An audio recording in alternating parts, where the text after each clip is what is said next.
Welcome to MGFA's Wellness Series, our first one of 2021, Staying Calm Part 2.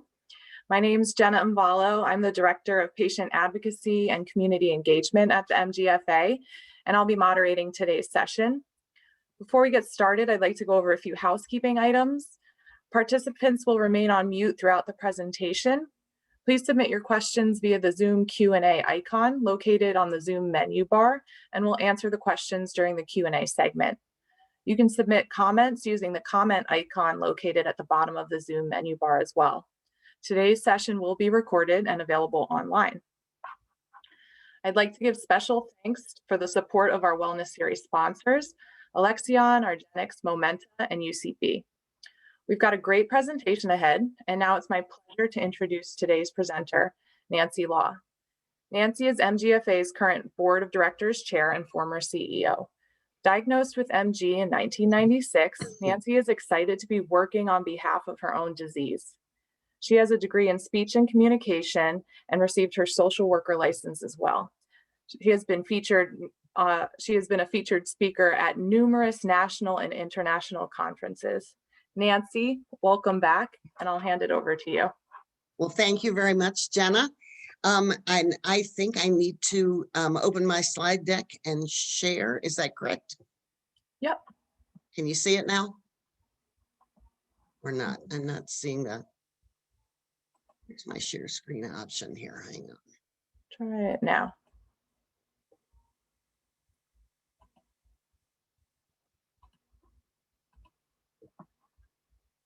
And I need to be able to get to slideshow. Trouble with that before. Nope. Is the icon hidden? Yeah, it's behind the bar up here. You should. I can move that bar. I think I should be able to get to it. Sorry, everyone. Not my greatest skill set here. No, I think we've got it.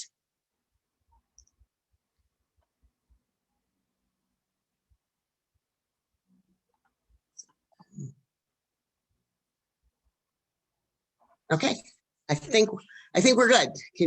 Can everyone see that? Yep. That's okay, great. Thanks, Jenna. Okay. So this is part two. For those of you who didn't get to part one, we'll do a quick overview. But we did when we met before. It was last summer, and I can remember this slide saying the world seems out of control and scary. It hasn't really gotten less scary since we talked last.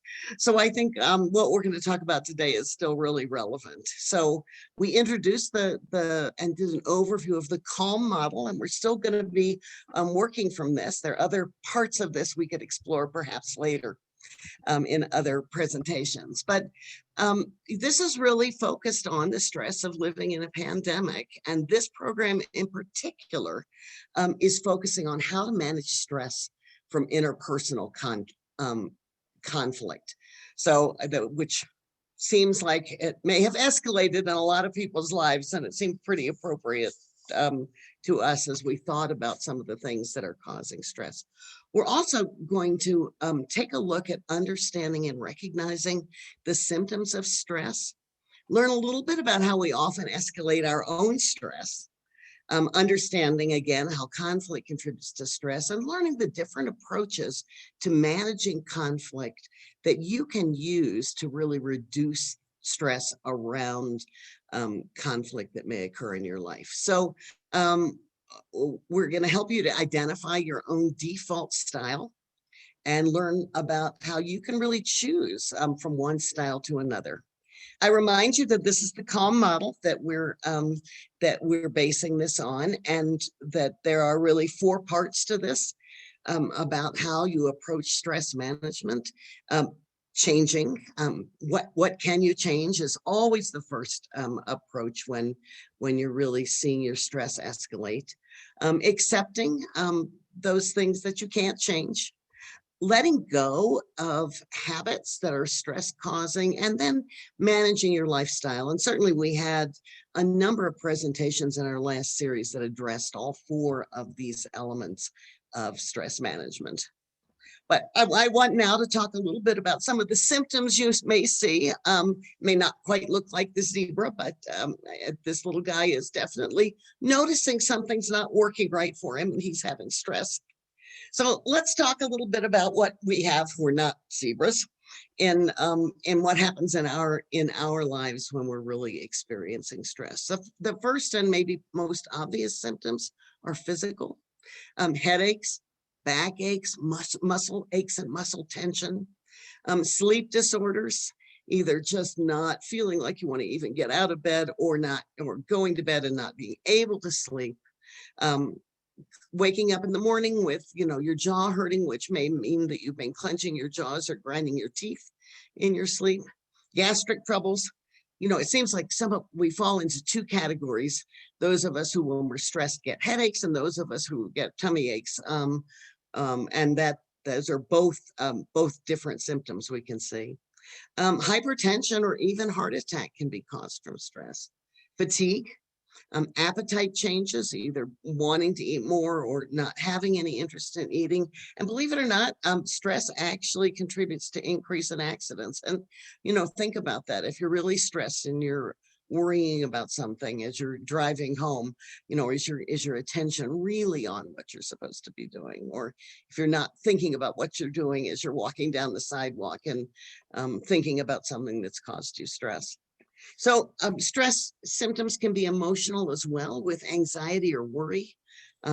Depression can be caused by stress. Mood swings, irritability and angry outbursts, feeling nervous, and lower self-esteem and insecurity, aggression or hostility, and feeling drained or burned out. All of those can be some of the emotional results of having stress. Symptoms of stress can be intellectual as well. Trouble concentrating. When you're stressed, it's sometimes just hard to get things done or really, pay attention to something.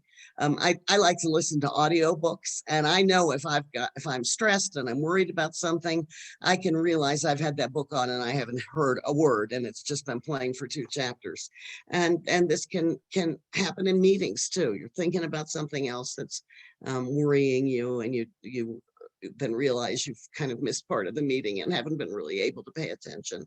This difficulty making decisions when you're stressed, it's hard sometimes just to decide what you're going to do. You may go back and forth, but from one thing to another, and worry about the decision that you need to make and have trouble actually getting to a conclusion.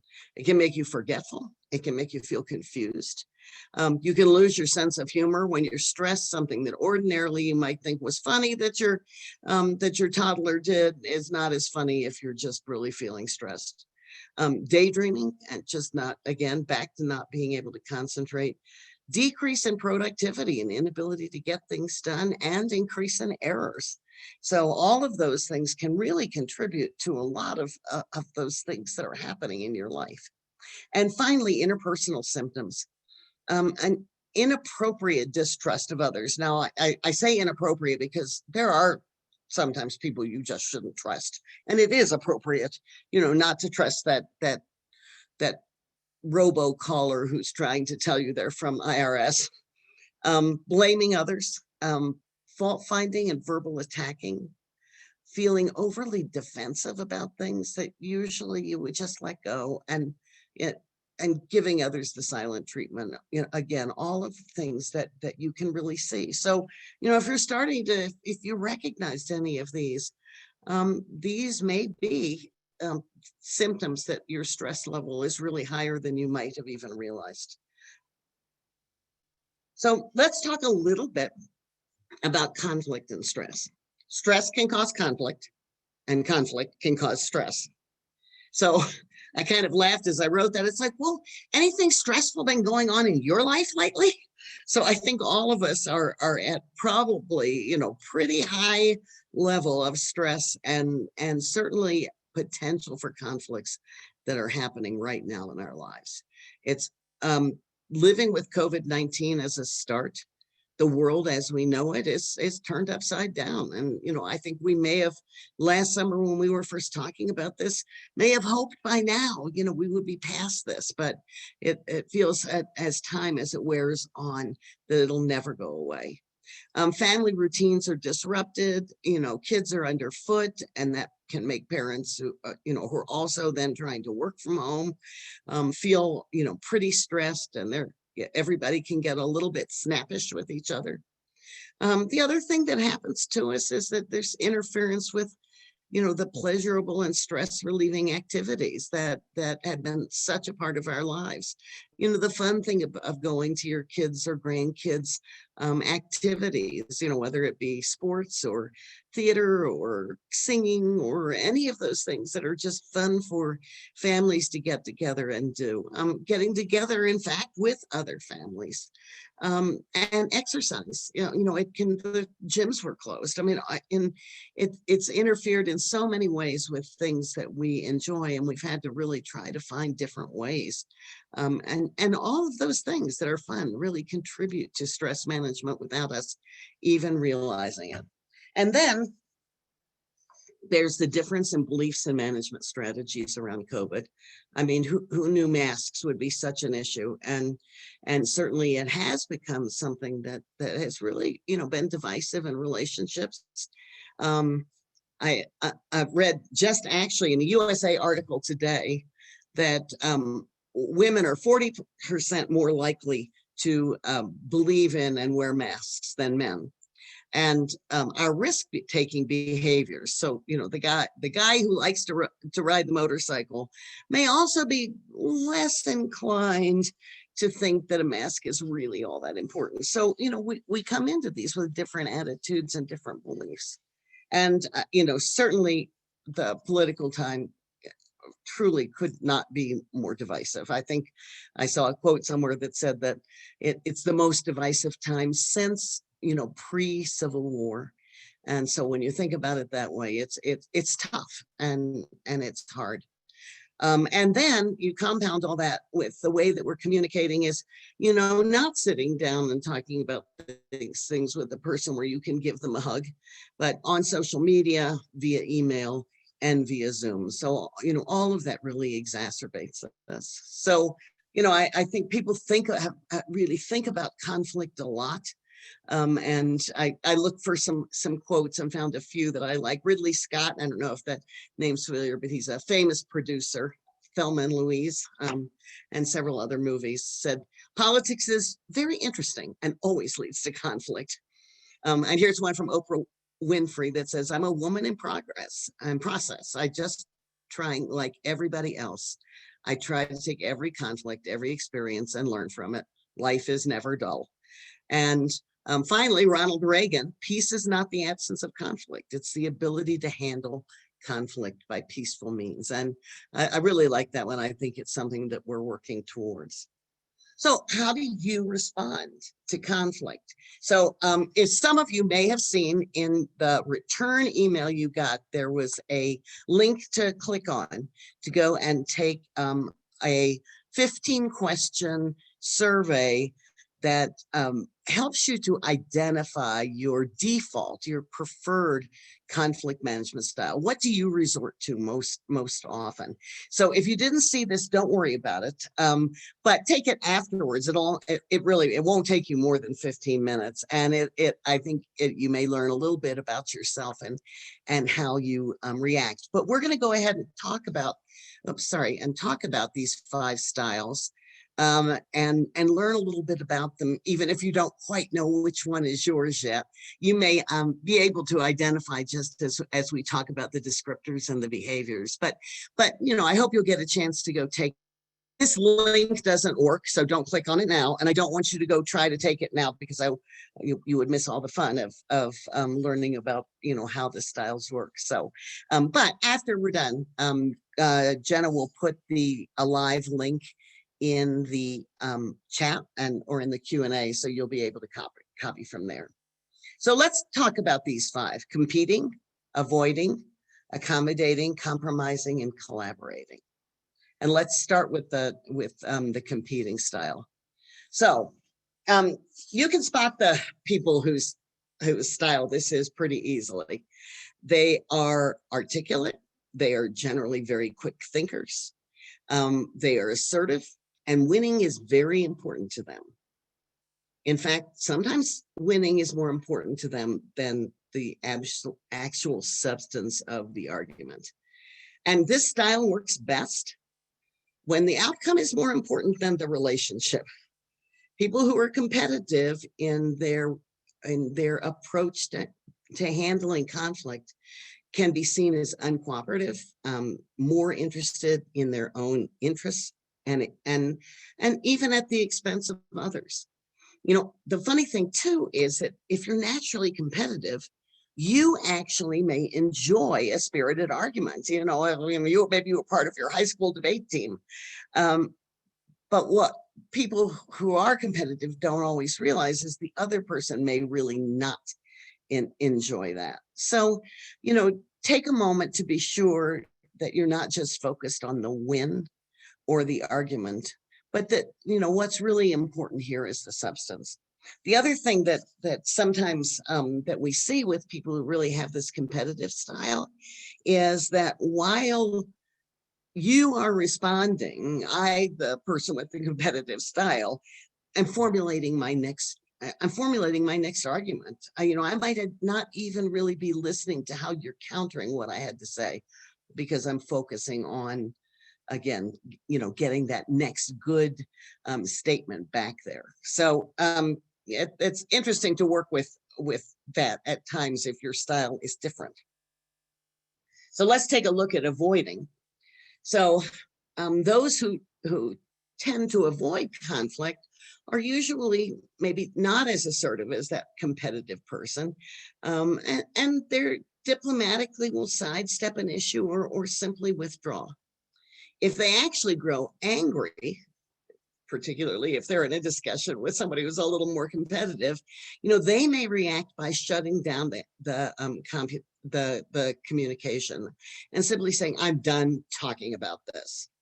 Or, and here's a cop out I'm sure you've heard before, "Well, we will just have to agree to disagree," which can just drive you crazy, because you're not, you've just decided, and many may even hear that as I don't care enough about what you think to enter into this discussion or to try to get to some kind of compromise. So but it can be a useful style.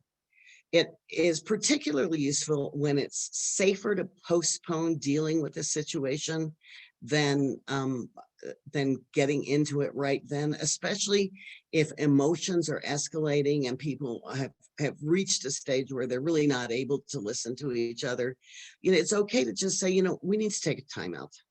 We need to take a break. It is important that we figure this out, but we don't have to do it right this minute. You know, let's just move on to something else for a little while, take a breath, and go on.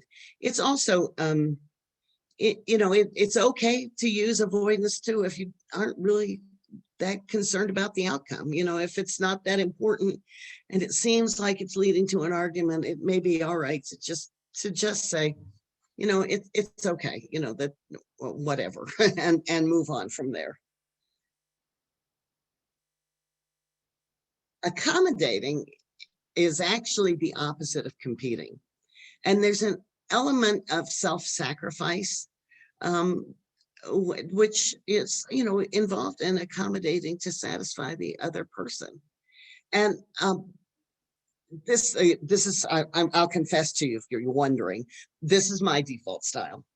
And people who use this style a lot are generally pretty easygoing.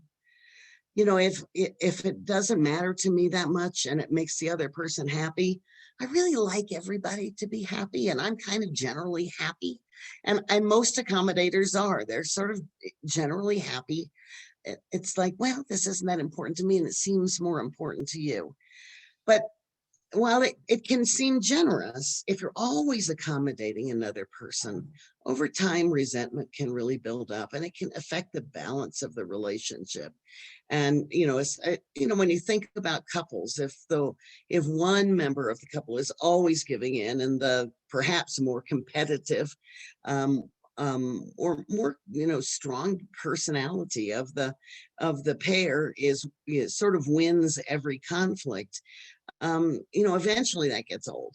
So, accommodating is useful, and it's fine to use this when you really don't care a lot about the outcome, and the relationship is, and the other person's happiness is really more important. So, I think about examples like, the going to a restaurant and somebody is, they're gluten-free and they are certain, and they don't eat red meat. And so, there's a limited number of restaurants where they really feel that they can get accommodated in the way that they're going to enjoy their lunch. And you're perfectly happy. You can find something on the menu. You're not that fussy an eater.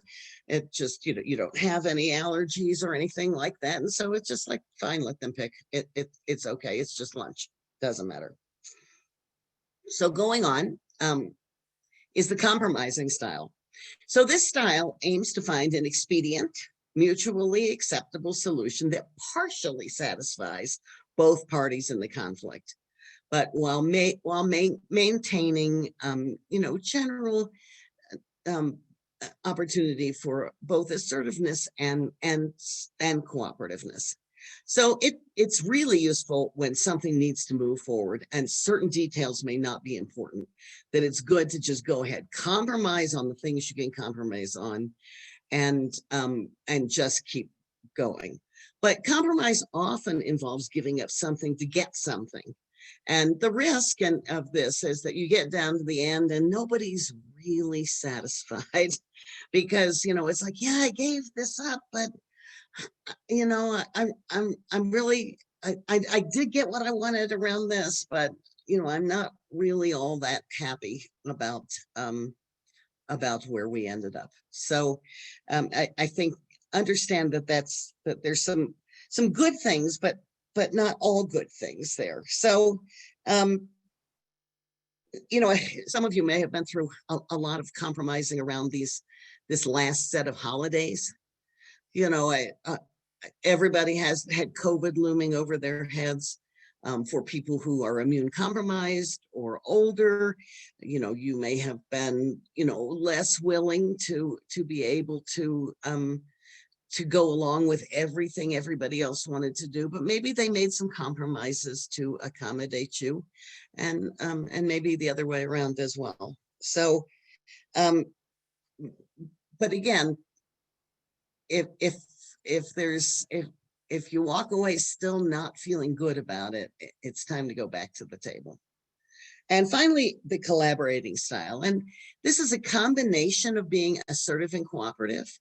And those who collaborate attempt to work with others to identify a solution that satisfies everybody's concerns. So there's a lot of discussion that goes into this, because this is settling, saying, when we walk out of this discussion, we really want everybody to feel like they got something that feels good to them, that they can go forward and live with. And the negative feelings are minimized. And certainly it works best when both the long-term relationship and the outcome are important. So those are the styles. You may have recognized yourself in some of them. And, there's ways that you're going to be able to use some understanding of when you can use any of these styles to reduce the stress of conflict. So conflict does not, believe it or not, necessarily have to be stressful. And in fact, I think, many people will say in business that, really spirited but respectful discussion can often lead to the best place, because somebody brings something up that other people hadn't really thought of that's important, and you have to listen. So I like this, that conflict is as likely an outcome of human interaction as is cooperation. So it's not necessarily bad. It's just part of our human condition. And the author of this class from Walden University, this doctor, I don't know, I'm not sure I'm going to pronounce her name right, Benelay, said it's incredibly important not to be afraid when conflict arises, because there are things you can do. You become more skilled and qualified by building a repertoire for responding to reducing conflict. And then here's a quote from me: stewing is for chickens. So those of you who maybe didn't grow up on a farm, I didn't, but I had an aunt and uncle in Abingdon, Virginia, which is now known for being the opioid capital of the US, believe it or not, or one of the places where it really became terrible. But back then it was just a farm community, and we would go and visit. And one of the things I learned from my Aunt Bill was that chickens, after a few years, hens lose their ability to produce eggs. So they stop becoming good layers. And when that would happen to the farm chickens, they became stewers. So it's a double entendre here, is that stewing is for chickens, but it's also, from a human standpoint, it's us when we're being chicken, that we don't go back and we don't really work things out with people and kind of bear through the discomfort of the conflict to try to get to a good place. Either because it's going to get us to a better place in an outcome or a better place in a relationship. So stewing is counterproductive. So I have one more thing I kind of wanted to look at, and this is kind of something I think that may be useful in helping us to understand where we sometimes get to bad places. And this is something called the ladder of inference. And you may have sometimes heard people say, I was climbing the ladder of inference and I needed to stop. And that's a little bit what we're going to talk about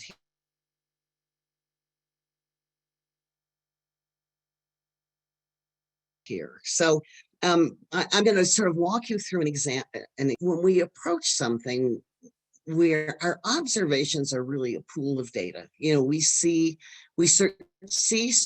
certain things, and we filter that data many times. Certain things jump out.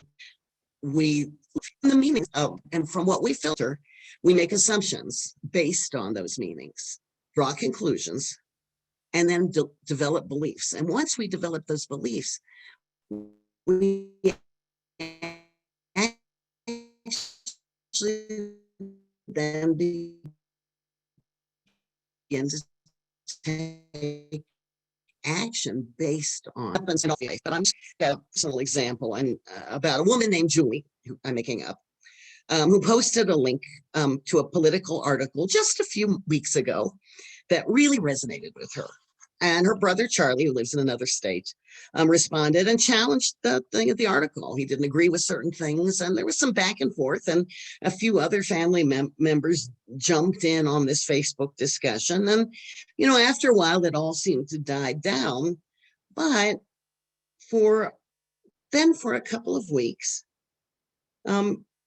Julie noticed that she hadn't heard anything from Charlie. He hadn't posted anything or responded to say anything to other things she posted, and didn't even remember to wish her daughter, his niece, happy birthday on Facebook, which is something that they usually did. And so Julie began to make assumptions. One, that Charlie was deliberately not responding, and then he was mad, that he, even though he didn't say so on that discussion, that he was really mad at Julie, that he was mad that she had posted the article, or that she was thinking the way that she was thinking. And then from there went to some conclusions that Charlie doesn't respect my point of view. Charlie is pouting, and he's, kind of a sulky person. He used to be kind of a sulky kid. And from there on to beliefs that Julie's thinking, my relationship with Charlie just isn't as good as I thought. And she was hurt and she stopped responding to Charlie if he put anything on Facebook. So the other thing Julie did was to reach out to other family members. And how many times have we done this in our lives where we feel really uncomfortable about something that happened with another person, but instead of going back to them, we triangulate that communication and we talk to somebody else about it because we just want to be validated. Do you think this is weird? Do you think he's really mad? Doesn't it seem strange she didn't, send a birthday notice? So here's what we want to do. And, now we're up there where she's, taking some kind of action based on these beliefs. So what the ladder of inference proposes to you is that you stop somewhere between assumptions and conclusions and go back up, examine how we looked at the data and try to think, are there other possibilities here? And check in with that other person. And that involves a certain amount potentially of confrontation. So imagine then if Julie had instead gone back to check with Charlie at that level. And, and it may be that what she's going to hear from Charlie was, yeah, Julie, I was annoyed, but I appreciate you calling and I'm over it. I just wasn't happy about what you said. And it made me felt like the family ganged up on me, which wasn't anything Julie had noticed. Or it could have been Charlie saying, oh, geez, our internet's been down for like the last week and I just, can't seem to get things to work. So, who knows, unless we check in, we can be making conclusions and taking actions based on entirely faulty data. So I think this is, I like this ladder of inference. And I think, sometimes it's something that can be used in a business setting or a family, to recognize, to say, I think I'm really climbing the ladder of inference here. And I need to go back and take another look, or I need to go back and communicate with that other person. So it involves being willing to take on a certain amount of conflict, but it can certainly really change the dynamic and make things better for everybody if we just take that extra time.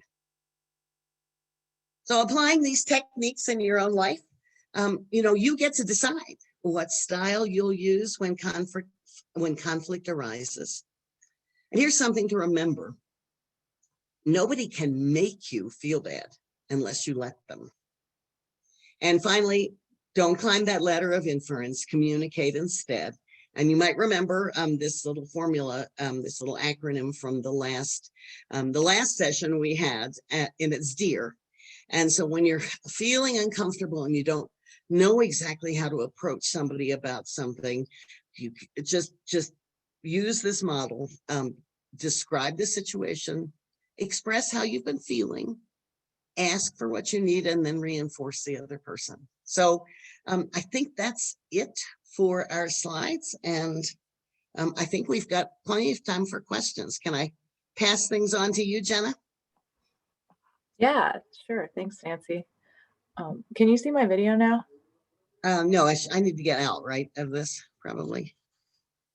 Yeah, you can stop. I can stop. It says, yeah, there it is. There we go. Okay. I'll just pull up something. Okay, that's perfect. So the first question is, how can you practice self-awareness in situations where you're dealing with a conflict that in the moment you're not aware it's a conflict? Oh, you know what? You froze up for me for a second there. Can you repeat that? Sorry.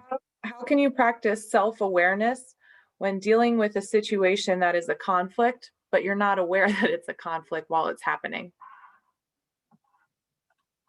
Okay, so along the line, you must have found out there was a conflict, right? So yeah. I'm kind of coming back to that that you were in a situation where you thought things were going perfectly well, but the other person's feelings were hurt and they were maybe avoiding telling you that this doesn't feel good to me. So, and then you found out about it later. Yeah, well, you know, there's not much you can do about something you don't know about. and you know, I think it is, if people begin to behave in a way that is showing some sort of annoyance or some kind of displeasure, or they're avoiding you, you know, calling them on it rather than climbing that ladder of inference, you know, saying, you know, it just feels right now to me like, you know, you're mad at me about something, and it's bothering me a lot, and I'd love to talk about it and see what they say. So I will say there is the real avoiders, and this is we're talking a little bit more about I'm sorry, I'm reading something on here. So if real avoiders who also have a passive aggressive style of doing things may drop little zingers.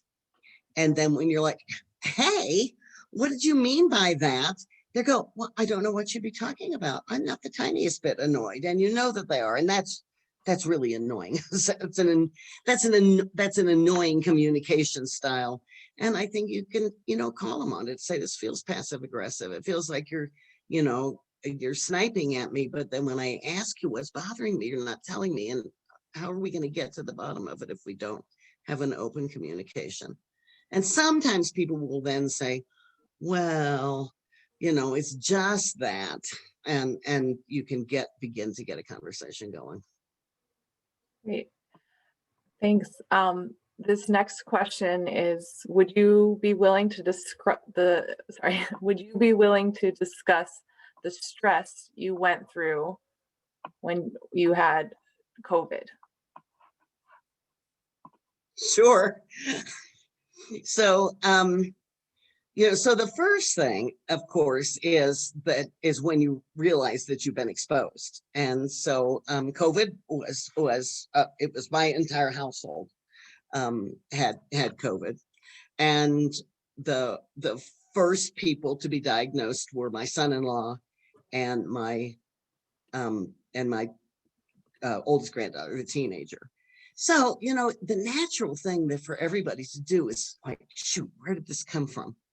But, you know, at that stage, and one of the things I think is really important is to say, well, you know, could we have all been more careful? Yeah, I don't think there was any one of us who could say we've been perfect.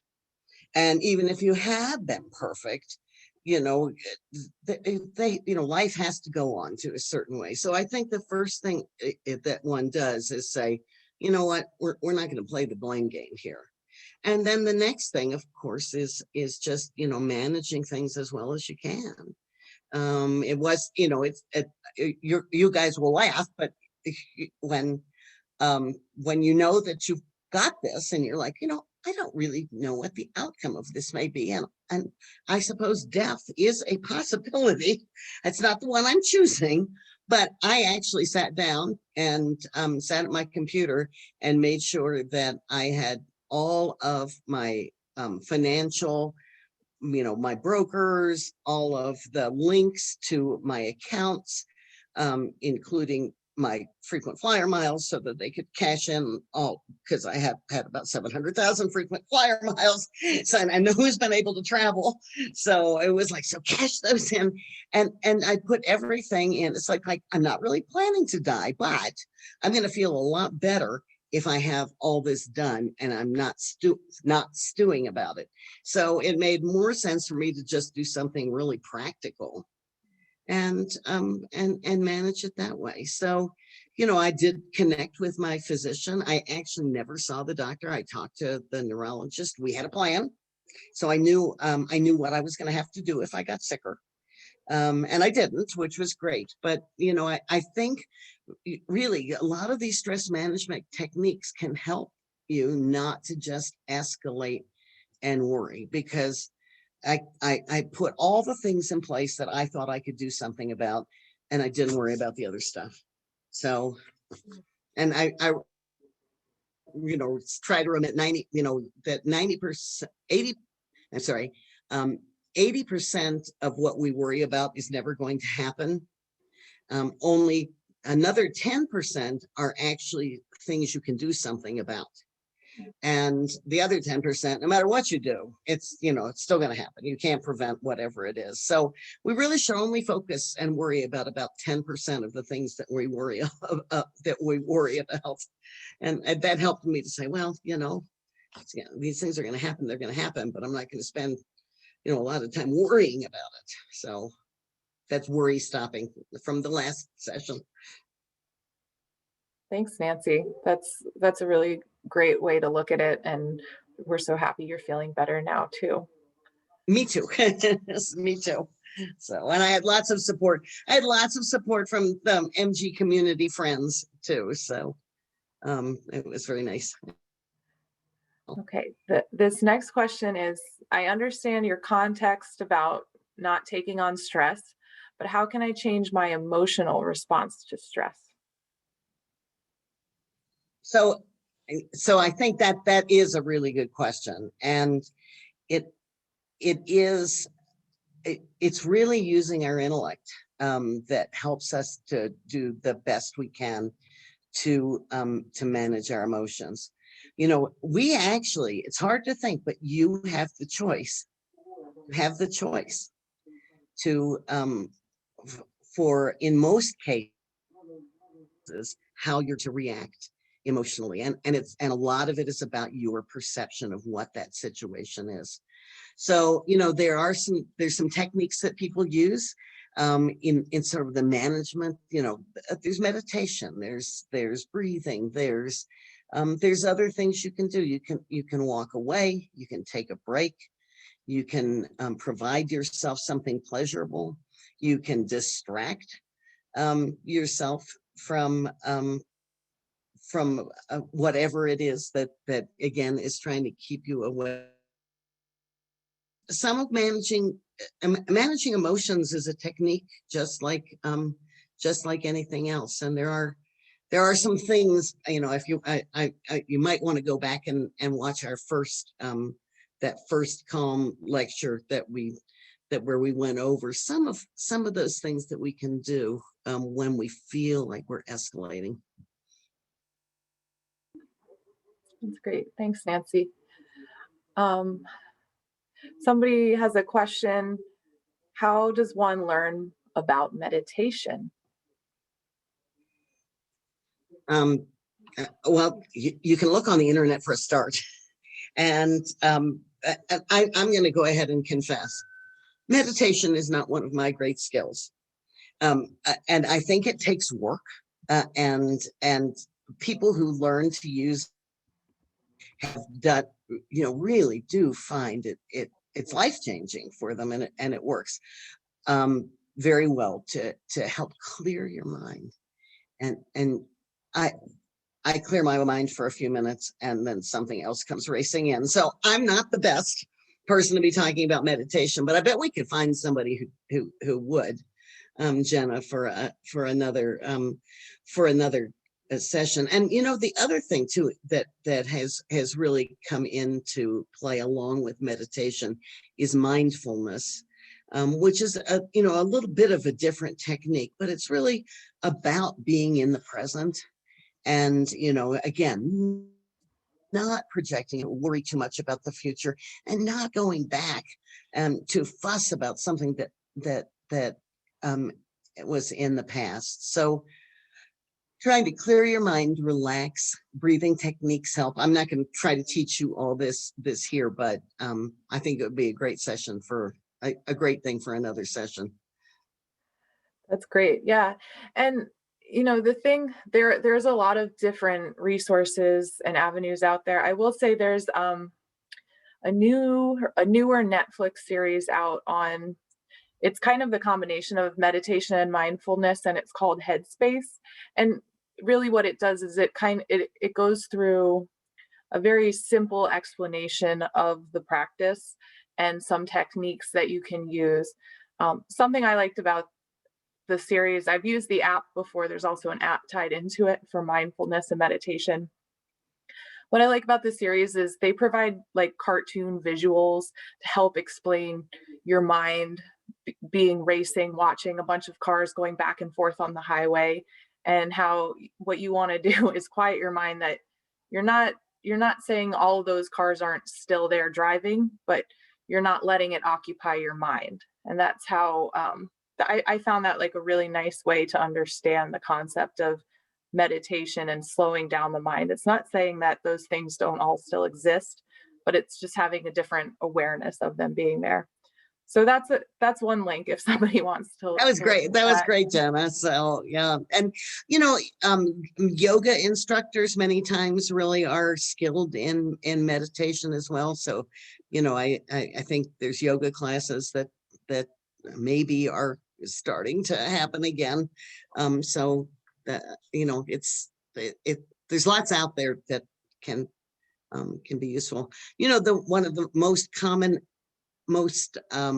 commonly downloaded apps, most popular app on like Apple is that Calm app.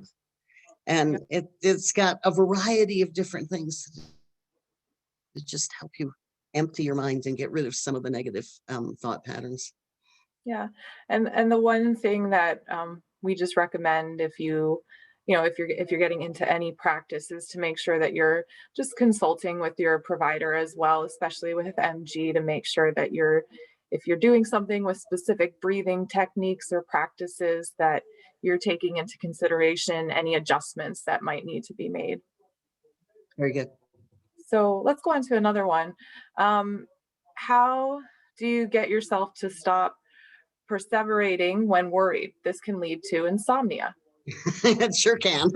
So, well, it's hard because especially if there's something that's really, really dominating. But again, for one thing, you really can. We think we multitask, but in generally we don't. And so you can, when you've got a worry in your brain, it's just occupying all that space, and part of it is just replacing that worry with something else, which takes a shift. It takes some concentration. So, maybe it's the audiobook, maybe it's the music that you really, and not just, music in the background while I'm still worrying and not listening to, but really listening to something. Even watching TV, but getting into a fun series. A lot of us have talked about, how we've binge watched things on some streaming service during this period of time when we've been home. And the things that we'd usually be out doing that would distract us from the things we worry about are not available to us when we have more to worry about than we had before. So I think it's hard. I think, whether you find that you're worrying about, no matter what political side you're on, I think we're all, I don't think anybody's right now thinking, well, gosh, everything's hunky-dory, everything's going beautifully. So that kind of thing, it's like, how much can I really do about that? So let me find something else to be thinking about that gives me pleasure. And it's a little harder now than it was. Just and you may find that it's like, I didn't used to be such a worrywart, because now you got time. And so whether it be you take up a craft, whether you learn a new skill, anything that you can do that that gets you away from the negative things by substituting positive thoughts is helpful. Well said. This next question is very relevant to what to right now. How do I stop ruminating about dying from catching COVID from a neighbor who might come to the door and sneeze or cough just at the same time and I open my door? A scenario that may never even happen. Right. So, I'm back to the 80-10-10, but you can do the things that you can do. And there are certain things that you can that you can make happen. One, don't answer your doorbell without double masking. There you go. It's right away to say, that person, may come in, or, you've got the ability to say, I love to see you, but not inviting you in. I have some neighbors who came over to visit, when the weather was a little nicer. It's a little cold here in Colorado, but we visited out on the deck. It was nice to get to see them, but we didn't go. We did social distancing. We had our masks on. So we had that pleasurable time. But yeah, even anybody who comes, if you've got to have a repairman in your house, are you going to let if you're used to having your house cleaned, you've got a decision to make. Are you going to let the cleaning people come, or are you going to not and clean your house yourself? So for me, I just like cleaning house so much that the risk of dying was worth it. But I'd say that sarcastically, but it's like, okay, I'm going to go ahead and make this choice, but here are all the cautions that we're going to put in place. And so I'm never there when they're there. They wear masks, so all of those things to try to be as careful as you can. And, worrying about somebody coming, again, thought stopping and substituting something else can really help. Yeah, it sounds a lot like the being able to stop the thought before it keeps manifesting into right before it takes over. Right before it takes over your life. So. Okay, so this next question I think is one that a lot of people have, and it's not necessarily related to the talk, but we want to make sure to address it. And it's about, what about taking the COVID vaccine? Is it recommended for people with MG? Is my neurologist the best one to advise on this? So, yes, your neurologist certainly for you is the right one to advise. And there may be some timing issues. Generally, what we're hearing, and we do have a statement on our COVID site that our COVID team looked into, and their general recommendation is yes. That this is the kind of vaccine this is. It's not a live vaccine like the old shingles vaccine or the old chickenpox vaccine. It's an RNA. It's a very different type of vaccine. But there may be some things about your treatment and the timing of when you should be able to take it. You really should consult with your own physician about your personal situation. So there's some discussion about, for people who get IVIG, is there a particular time that is better than another in that schedule? So there are, there's again, it's a choice between you and your provider. Thanks, Nancy. And just to let everybody know, I put the link to the COVID resource page in the chat, so you can click on that and use that as a reference. Well, and there may be updates that are going to come along, as we know. I mean, it's not like, there's been a whole study of a whole bunch of people with MG who've been vaccinated. So, this is our doctors giving their best guess. But, as a year from now, there's going to be a lot more data. So, it's for everybody's, got to make those choices themselves about what's safest and best. Yeah. Well, Debbie said thank you. She's new to the MGFA, so we want to say thanks for joining us today, Debbie. We're very happy to have you as a new attendee, and we hope that you'll continue to join us. So it looks like those are the questions for today. So great. I want to just take a moment and say thank you, Nancy. It's been great having you back on the wellness series, and thank you for your insights and your wisdom and teaching us all how to remain calm amidst the many challenges that we face. Well, thank you. And Jen,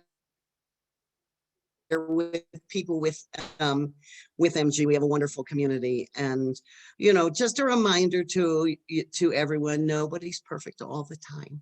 So, and we work on this, but even the best of us will get into an argument or a conflict sometimes that is painful, but we can always go back. So Thank you. Very true. I want to thank everybody for attending today's webinar. This will be recorded and available online. Please be on the lookout for additional Wellness Series webinars. We are hosting them monthly in 2021. For the full lineup of presentations and speakers, you can check on the website under the Wellness Series landing page. I also want to let you know that we are hosting a What's New in Research webinar series as well.